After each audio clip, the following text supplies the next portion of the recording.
Quick plug, Ola. I'm Mike LaFontaine, owner and founder of High Class Management. Whoops! Comics Constant Companion. Let's start right out. Hey, what happened? As you know, back in 1970, I started on a series called What Happened? And every time something would go wrong, I would look at the camera and say, hey, what happened? We had a lot of fun with that and a lot of other catchphrases. I got a real red wagon. And I can't do my work. And I believe I was the first one to use the phrase, I don't think so. But it only lasted a year, and that's good because that's how you establish a cult. So I was on stage doing all my shtick, you know, hey, what happened? And I can't do my work. And if someone would heckle me, they'd say, are you going to be on stage all night? I would say, that's right. And that'd crack up the audience. But I noticed a guy sitting down front with a long face. Nothing got to him. So I turned to the lady next to him. I said, would you hold your mirror up in front of his nose to see if he's still breathing? To see, in fact, if there's a reflection. So he started to smile. After the show, I go down and introduce myself. His name is George Menschel. He had been with a group called the Main Street Singers. Now, I was never into folk music. I'd worked some bills with some folkies, you know, put him in the cell with a long hose on him, put him in the cell with a long hose on him. And I used to say, if he's got a long enough hose, he's going to have a lot of friends in the shower room. Folk audiences hated that joke. But I said to George, I said, seriously, you've put up some great numbers. If you reform your group, I can send you out on the Starfish cruise lines. Together we could make a fortune and you'll have a ball. They used to go out, come back. They had a great time. Except a couple of cruises, dysentery broke out on the ship. I was not there.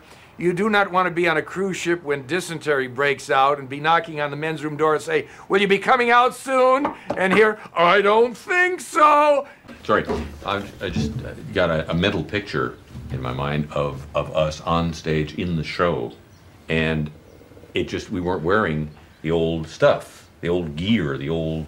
We're talking about the Dickies here? Haberdashery. Well, I think I'm on record as Mr. Anti-Dickies. Or Mr. Drop the Dickies. Oh, Drop the Dickies. I'll still say it's just a very retro look. I'm totally available for the discussion of it. It's just that it sounds like you're thinking that the image that we had was a retro image of something that wasn't retro because we weren't retro because we were them. Right, it wasn't retro then, but now to try a retro thing, it might just look kind of to do sad. Then. I mean, to do then now would be retro. To do then was very nowtro, if you will.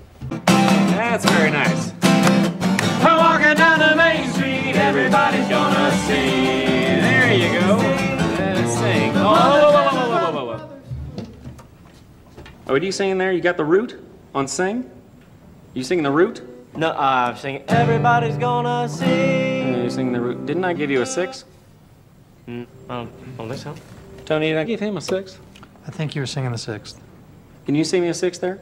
Could you sing a 6? Everybody gonna sing. Everybody's gonna sing. I can sing around the Stradivan. 1, 2, 3. Ho! Nice. Oh, what? Yeah?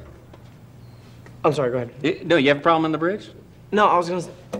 Can I switch? Can I change out of my costume? Costume? Are you hot? Yeah, but also, I mean, I've been wearing it for a month. You know the policy. We all gotta wear the uniform until we're ready to take it off. I think you're real close. I just don't think you're quite there yet. I mean, you did not sing that 6th, and I want to see you sing that 6th. You just wear what you have on. You sound fine. Okay. We'll just do it again, and eventually you're gonna be able to wear your civvies when you're singing. Our audience, actually, for some of these groups is getting a little younger. You know, it's not radically younger, which I hope is all right. I mean, I don't know. Is it all right? Okay? If we can get 24 young people watching in the evening hours, I think there's several people at this table that would be happy, because we don't have much of that now. So this is great, and I want to tell you, if you're not weary of hearing stories about your dad, I want to tell you a little story. A young kid by the name of Lars Olfen in 1966, going to a concert. I'm 16 years old, and it was raining. And I got right up to the box office, and like some kind of practical joke, the door slammed shut, sold out right when I got there. And my little young tears mixed with the rain, and I'm walking away, and I hear a voice, hey kid, over here. And I go, what, a scalper? Who is this guy? I can't afford that kind of money for a ticket, but he looks kind of familiar. And I go over there, he hands me 2 tickets, doesn't want $1. It's your father. Why would he do that? That was Dad, you know. He was just out there with people, and he was generous, and he was kind, and really that's why we're doing this thing, to pay back this much, you know, back to his memory. The nachas that I'm feeling right now, because your dad was like mishpucha to me. When I heard I got these tickets to the Folksman, I let out a geschrei, and I'm running with my friend, running around like a wilde chaya, right into the theater in the front row. So we've got the shpilkas because we're sitting right there, and it's a mitzvah, what your dad did, and I want to try to give that back to you. A kinahor, I say, and God bless him. I work the fields my father worked, from dawn till setting sun. Then it kind of quiets down. And the skeletons of Quito call me home.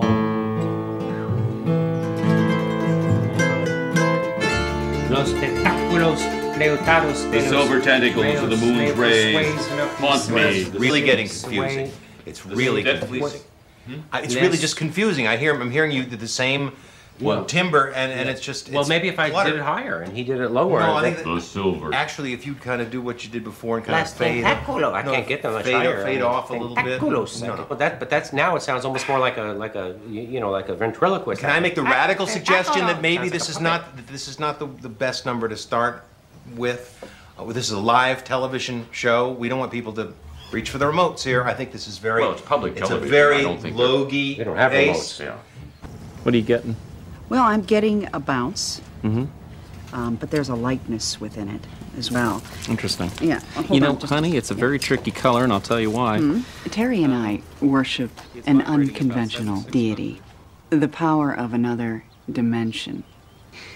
Now, you're not going to read about this dimension in a book or in a magazine or in a newspaper because it doesn't exist anywhere except in my own mind.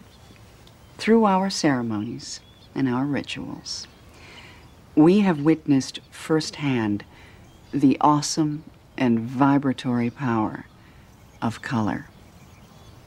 We experience it as alive and constantly shaping our experience. And we believe that this saturated energy is the basis of all creation. We are Wink, W-I-N-C, witches in nature's colors. Wink. Now, I know the word witch may be a problem for some of you. The word has a lot of silly connotations. No, ladies and gentlemen, we do not ride around on broomsticks and wear pointy hats. Well, we don't ride on broomsticks. This is not an occult science. This is not one of those crazy systems of divination and astrology. That stuff's hooey, and you got to have a screw loose to go in for that sort of thing. Our beliefs are fairly commonplace and simple to understand. Humankind is simply materialized color operating on the 49th vibration. You would make that conclusion walking down the street or going to the store. Sun breaks over the Spritzel yard, cheap sheets hauling to leeward hard, cross trees humming a morning hymn. I'm the cabin boy, call me Jim. His name's Jim. Fare away, under main topsail to the fur below the wily way. Hold on. 1 second, please. Technical. I got an idea, a very literate reference. I don't know if you're familiar with a book about a pirate captain. His name was Moby Dick. He was chasing some big whale, and he had a catchphrase. He'd always yell out, "There she blows!" So I thought if you could do that, we'd have someone on stage drench the whole group with water. And you could look at the camera and say, "Hey, what happened?" And every time, another thing of water, and by then you're all soaked, even the ladies. And at the end of the song, you turn the guitars and all upside down and water splashes out. Kerplunk!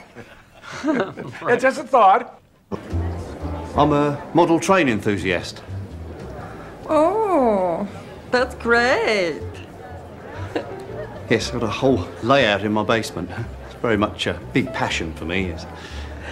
Yeah, thank God for model trains. Oh, absolutely. You know, if they didn't have the model train, they wouldn't have gotten the idea for the big trains. I think it's impeccable. It says happiness. It says opening night. It says, I love folk music, but I'm not afraid of classical. It's very beautiful. I'm a little afraid of these pokey things that are sticking out. Those are apple blossoms. The apple blossoms, is that what they're called? Yes. These apple blossoms are right at eye height, and I'm so afraid that somebody could come over to sniff, to admire, and just get an eye poked out. I'd love to clip it off. If we could get a kind of a shape to these things, that's my basic creative issues, and I have a health and safety issue. Those viney things down there, they're a disaster. They're too low, they're too tangly. They're just like waiting for an elderly person to wheel by, or somebody in a walker or with a brace on their leg or something. You know, a lot of my family is beyond old. Well, you know, I've got a great idea. Why don't we just get some carnations and a beer stein and just put them right up here? I don't see how that would work. You know, I produced a reunion show before I came to PBN. I did the Good Times reunion, and people said they wanted more close-ups. So I want to make sure we get plenty of close-ups here. I can assure you we have plenty of close-ups scheduled. Another thing would be great would be one of those great shots where you pull back to see the enormity of the event and the venue. Would be a crane. Do we have a crane standing by? I can't remember. No, we don't have a crane. Wow. You know those kind of swooping shots where it goes over the audience and goes, you know, hammers in on a nice tight shot of one of the musicians playing? Uh-huh. That would be great. It would be. Or when they pull back, you know, kind of like a, you know, California Adventure ride where you get to see the whole scope of the thing. That would be very nice too. It would be. Because I could make some calls if you want, if we could get one. I don't know if it's too late. All right, here's your giant banjo. And the... It's very flat. Well, it doesn't look flat from in the audience. It has basically no dimension to it. Well, it's painted to look three-dimensional. If you go back there, but it's not painted on. I'm looking on the back right now. You know, can you? Well, will you look with me? Why would it be a minute? From the audience? It's going to look perfectly fine. It looks three-dimensional. Just go out there and take a peek. Well, is this the real furniture or is this the rehearsal furniture? Well, it's not called furniture. It's a set. And it's painted this way. It looks completely three-dimensional from the audience if you just go out that way, Mr. Steinblum. So this is the real furniture, and this is this an actual street lamp?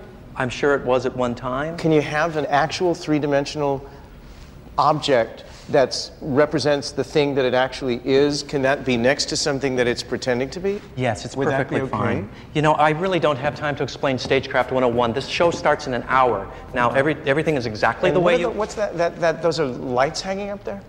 Yes, those are lights. Could they fall? And that's a ceiling above us. But they look shaky. No, they're not shaky. They're It's perfectly... like that wire. I see a wire. I see it. Ow!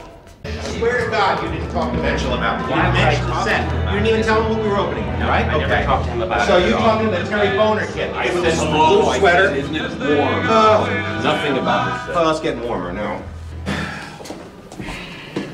I don't think finger pointing is going to help us here. I think it's very clear what we do. What's that?